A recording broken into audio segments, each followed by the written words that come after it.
दो गार्डों को मारने के बाद जियान चेन ने आसमान की ओर सिर उठाया और महसूस किया कि काफी रात हो चुकी है। वो परिसर से बाहर निकला तो पाया कि चारों ओर सुनसान जगह है और हवा में एक अजीब सी बदबू फैली हुई है। उसकी स्मृति के अनुसार ये सुगंधित आकाश शहर का सबसे दूरस्थ और सुनसान स्थान था। इसे 10 वर्षों से अधिक समय से छोड़ दिया गया था। सामान्य दिनों में यहाँ कोई नहीं आता था। योन बंधुओं ने इस स्थान को ढूंढकर और उसे यहाँ कैद करके वाकई अच्छा काम किया था। मैं अपने पिछले जन्म में बलवान था, इसलिए इस जन्म में दुर्बल नहीं बनूंगा। मेरा पिछला जन्म बीत चुका है, जो बीत गया सो बीत गया। अब जब मैंने ये शरीर धारण कर लिया है तो मैं ही तुम हो, नया जियान चेन। तुम्हारा परिवार मेरा परिवार होगा, तुम्हारा शत्रु मेरा शत्रु होगा। भविष्य की राह पर हम साथ चलेंगे। चमकती आंखों के साथ वो इस सुनसान जगह से चला गया। पिछले 3 दिनों से जब से जियान चेन लापता था, मेयर के घर में अफरा तफरी मची हुई थी। हालांकि पहले वाला जियान चेन हमेशा कुछ न कुछ क्रूर या घिनौना काम करता था, लेकिन वो कभी भी 3 दिन से अधिक समय तक गायब नहीं रहा था।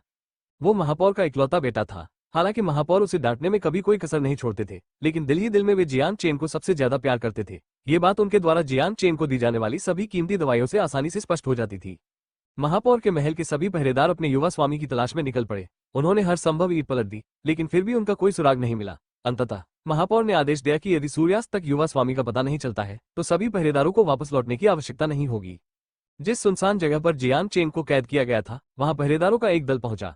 अन्य सभी स्थानों की तलाशी लेने के बाद वे अंततः इस सुनसान इलाके में पहुंचे।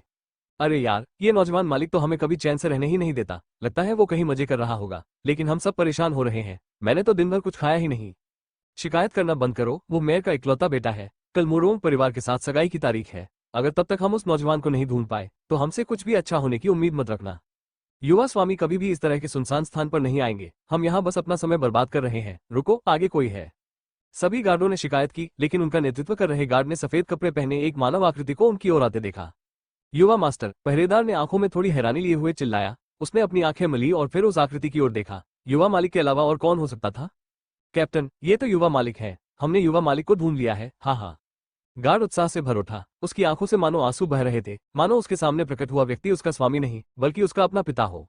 ये तो नन्हा मालिक है। सचमुच ये नन्हा मालिक ही है। भगवान का शुक्र है। कुछ पहरेदार जियान चेन की ओर दौड़ने लगे। हालांकि उन्हें नहीं पता था कि उनका युवा मालिक इस सुनसान जगह पर क्यों आया होगा, लेकिन इससे कोई फर्क नहीं पड़ता था। सबसे महत्वपूर्ण बात यह थी कि उन्होंने अपने युवा मालिक को जीवित और स्वस्थ पाया था, और ऐसा लग रहा था कि उनका कोई हाथ या पैर गायब नहीं है। जियान चेंग, तुम सब यहाँ क्यों हो? संक्षेप में, जी हाँ, गार्ड का नाम कप्तान जियान चेंग है, जियान चेन नहीं। Thanks for watching another magical story. If you enjoyed this tale, please like, share, and subscribe for more.